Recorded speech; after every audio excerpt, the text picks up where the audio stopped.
ajili ya siku ya leo. Tunahitaji kupata uzoefu katika dhoruba tunazozipitia, lakini furaha yetu ni kwamba wewe unatupenda. Kwa hiyo tuna furaha kuwa mbele zako. Asante Yesu.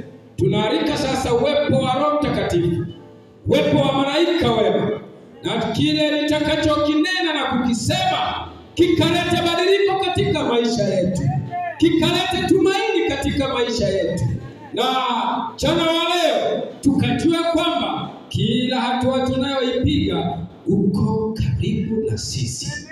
Bwana utukuzwe, maana wewe ni Mungu, kwa jina lako Yesu, amina. Waimbaji mbarikiwa sana. Na sasa tuanze somo letu. Linasema uzoefu katika dhoruba na Yesu. Uzoefu katika dhoruba na Yesu. Kwa nini nimechagua wimbo namba 30, Yesu nipendaye? Wimbo huu umejaa visa vingi. Mtunzi ni Charles Wesley, aliyekuwa ni kijana wa mwinjilisti Samuel Wesley, mama yake akiitwa Susanna Wesley. Wimbo huu huwa nikiufuatilia unanibariki.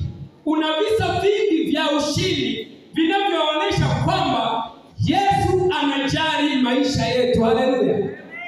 Yesu nipendaye. Miaka ya 1990 kulitokea vita kule Marekani.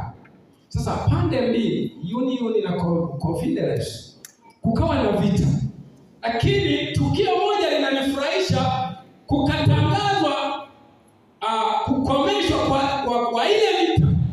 Siku moja kabla, rafiki mmoja akawa mahali fulani katika doria, yuko vizuri na silaha yake.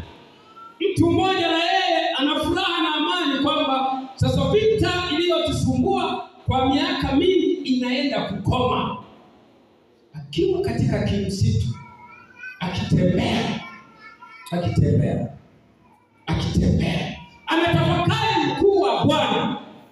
Lakini mahali fulani yuko askari wa upande wa pili, na yeye yuko katika lindo ama doria, maana anatumaini kwamba kuanzia kesho hatutaishi maisha ya vita.